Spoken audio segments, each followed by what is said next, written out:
Afternoon guys, James here at Sunseeker Southampton, down at our Sunseeker Swanwick base here at Swanwick Marina, where we're just going to move a 68 Manhattan from our sails pool round to the hoist dock. I often get asked what these boats are like to manoeuvre in close quarters and also the sort of start up and shut down procedure, so I'm just going to give you a very quick run round today of how this all works. So the boats sit here in the water here for storage. This particular boat is off to Turkey in the not too distant future. So we've got things like, this is a shore power lead, so this is just plugged into a box on the wall here, either 32, 63 or sometimes even 100 amp electrics on the bigger yachts. So we just disconnect that. We've got stern lines here, a couple of spring lines through the middle of the boat. These are a V shape, so they stop the boat seesawing backwards and forwards when it's on a mooring. We've got no covers on the boats obviously for winter storage at the moment, so nothing to open when we come on board. We just step on. So for the first time coming on, you would see in the aft lockers, generally somewhere in the cockpit, we have the battery isolator switches. So we have one each for the engines, and then a domestic one which controls generator, navigation equipment, that sort of thing. So just rocker switches to power up, and then we'd generally head upstairs here to the flybridge helm. There's a protective cover normally that sits over the top of this, which I've just got stuffed down in front of the cushion there. And then these are protective covers for things like the throttle box, for the nav screens, the autopilot control here. So say take all of that off, just touchscreen panels here to turn the nav equipment on. We don't need any navigation today. We've got engine loads and sort of temperatures and pressures on here, so we just give everything a few minutes to warm up. So today we'll be using our proportional electric bow and stern thruster controls here, so just power them up and then generally just give them a quick blast to check that they're working before you drop the lines off. Again, we've got a stern thruster control here. They're proportional, so the more you see the little gauge here, the more I push it across, you'll see the little arrow power up, and they also have a hold function here, so I can put some power here on the starboard side. It's engaged automatically, you see the little arrows here, and the boat's effectively now pinned. You can see the water current down here, the frothing, but the boat's now pinned on the dock, and we could drop those lines off and it would just hold the boat in place. So I'm just going to turn that off for now. We have throttles downstairs and upstairs, so these do throttles and gears. So all we're going to do is just hold down that once, and a second time we've got a blue button on here. That now means if I momentarily put it into gear and drop it out, you can hear those engines coming in and out of gear. So say just momentary checks to make sure we've got drive before we drop the lines off. We won't be using much steering wheel today, as most of the close quarters manoeuvres is just done on our throttles and thruster controls, but it's a handy thing when you've got water flow over the rudders if you want to get some extra manoeuvrability. As you can see, we've got a little bit of space in front of us here. We're on a boat here just getting on for 70 feet tip to tip, a little bit of space alongside this very nice Shadow 500 28 footer next door to us.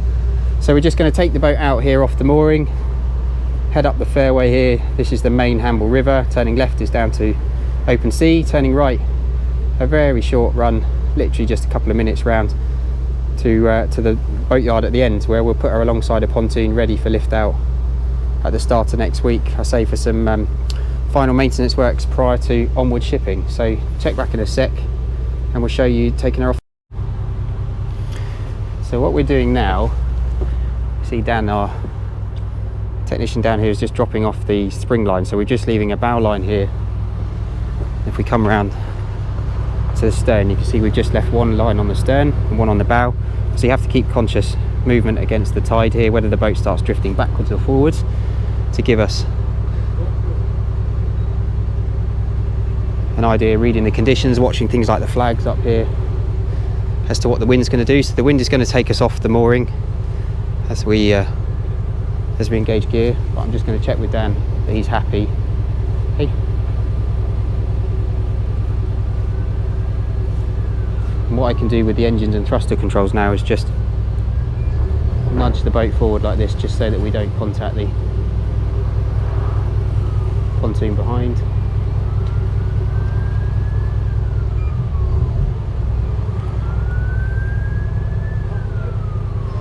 So what we'll do is we'll try and use the conditions to make this manoeuvring slightly more straightforward. So I'll just let the wind naturally bring the boat away from the dock here.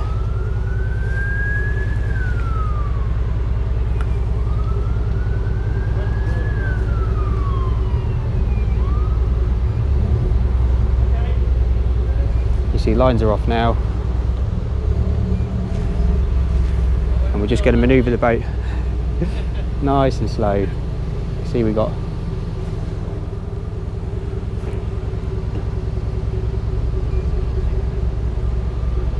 plenty of space here, so everything's done nice and slow. Gives us loads of time to plan the manoeuvre here.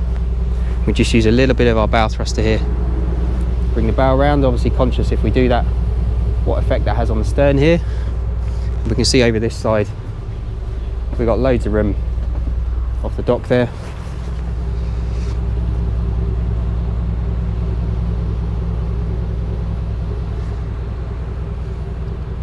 I say picking a moment to do this when we don't have the wind and tide working against us. You can see not touching the throttles here, everything's just coming around on that wind really nicely. So if I put my port engine in the stern now, you just see how that affects the back. We're going to spin the back of the boat round. It's one ahead, one astern. You can see how easily that's manoeuvring. And then you just have to watch things like on the back here as the stern spins round. Obviously we're stood sort of about 2/3 of the way down the boat. So I'm just conscious, just like driving an HGV, that suddenly we don't hit the back end. Let's come around the corner, and all we're going to do now is engage our engines into forward. Now we have to watch in a place like this where as soon as the engines are into gear, both engines, we'd be doing about 6 to 7 knots, so possibly upsetting all the boats in the marina. So we tend to knock the engines, you just see me knocking one and then the other in and out of gear, and that just allows us to almost walk the boat forward at a nice controlled speed. Also, tides obviously come in and go out through the river here, so you can find, as we're now effectively sitting sideways in the tide, if we weren't careful we would get blown either onto boats this side or this side. So always conscious to say, just checking the water surface before we leave the dock to understand what the tide's doing.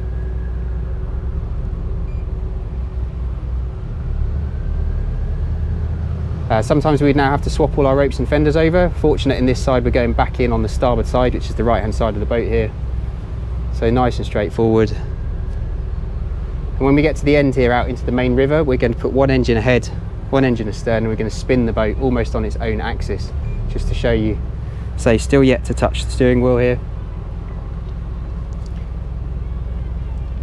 So always checking left and right, just that we don't have anybody coming, especially things like paddle boards that don't make any noise and creep up from behind you without you knowing.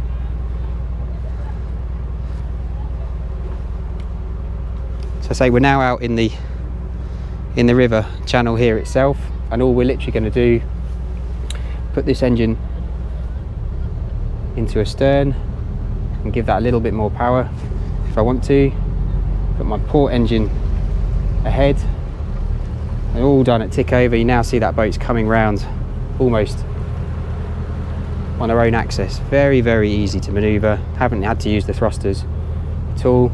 And just before it over rotates, I'm just going to bring them back into neutral, allow the boat to settle, and then I'm going to knock them back into forwards. Now using a little bit of steering input here, we're in the main channel, we've got water flow over the rudders, and that's allowing us now to take control of the boat and steer. You can see immediately we're up against 5 knots, and before you know it that will be on to more than the 6 knot speed limit on the river here. So I'm just going to knock it back into neutral. Quite handy, this is the autopilot display here, but it shows also a rudder indicator at the bottom here, so you can see as I turn the steering wheel how that moves the little line across the bottom. Quite handy when you're doing manoeuvring, just to get that all centralised so that you know your rudders are straight underneath you. See, I've got a little bit of starboard rudder on as we're just going to spin round the corner here.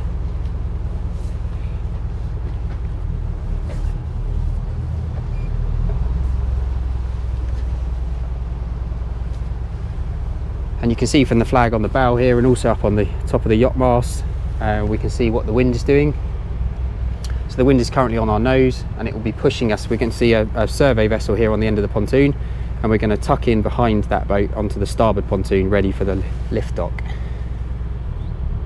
So always handy to check at this point. Things like the thruster controls are on a timeout function if you don't use them for a few minutes to turn off. So just a quick blast on there to check that they're active. They've also got a temperature control here to show you if you've used them excessively, whether they're suddenly going to be turned off. You can see how that will soon drop on an electric thruster like this has.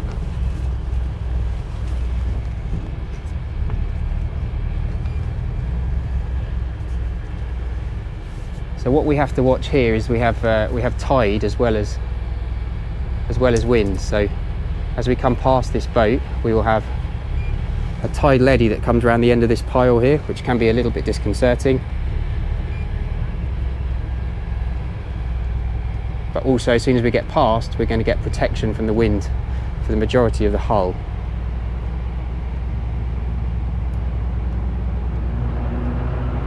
Just using a little bit of bow thruster control to bring the boat over. What we want to end up with is in a parallel position here on this pontoon, and then we can just let the boat drift in on the wind. So you can see everything's still in neutral here. Just watching all around us to make sure we've got loads of clearance. And if I now put my port engine astern, it's going to bring the back of the boat across.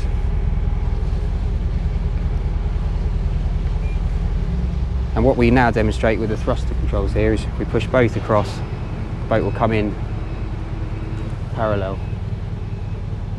Just little movements here on the throttle and thruster controls allows us to say just to bring that in, say that one ahead, that one astern, and square the boat up. And you can now see that gap is pretty much parallel from bow to stern. So some of the larger yachts obviously can't see over the side quite so well, so this is a nice easy owner operator size. You can see we're doing this today with just two of us. You need to pick which cleat you want to land up on, so I'm going to put my stern line down onto this cleat, literally just going to bring the back of the boat in here, and when he's comfortable you'll see Dan step up from the back. Obviously you can throw ropes from the bow, but it's generally considered on yachts this size that the captain would get the boat nice and close to the pontoon, and you'll see him just step off when we have contact. So no need to use the thrusters.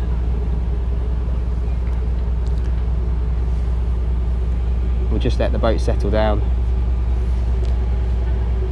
Generally you would maintain somebody at the helm like I'm doing now, so that I can take any instruction from Dan as he needs it to get the boat set up.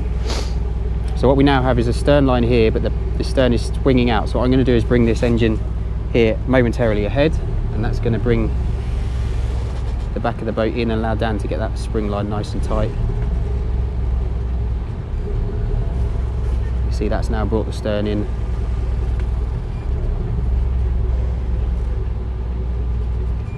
I'm just momentarily touching it in and out of gear. Get that nice and tight. Prevailing wind for us here is southwesterly, which comes across, so it'll be blowing this off the mooring. We're expecting some quite strong winds tomorrow, so we get it nicely secured, ready for a first lift on Monday morning. So Dan's just going to finish off on the bow there, just to demonstrate how that function hold works again on the thrusters. So if we wanted to hold the boat here onto the pontoon, we would just engage. You can see the little arrows. The more I push the up, the more power it's using. It's now got, we come across to this side of the boat, you can see the current as it's pushing the boat against the dock, both here on the bow and on the stern. And when we're ready to drop that off, so literally you can bring the power back down to 0. So we're all tied up, so we're just going to head downstairs, power the engines down. Obviously with a nice ladder like this, it's very easy to come down forwards or backwards. Always shoes off inside the boat. Obviously excuse cushions and things in here, as she's saying final stages prior to delivery. So down here we have stop. Always important to push the stop and not the emergency stop, otherwise you have to go and reset it. And that's literally powered the boat down. So start and stop's always done off those panels there. And there you have it. So I say this is a 68 Manhattan, plenty of these on my channel if you like to have a look around. We do still have some limited availability on these for the 21 season. So if you'd like to know any more about the Sunseeker range, please get in touch. It's James at sunseekersouthampton.com, or mobile as always, +44 7747 686 587. I hope you enjoyed that. So just a little brief run today, just to check out what it's all about, and we look forward to hearing from you soon.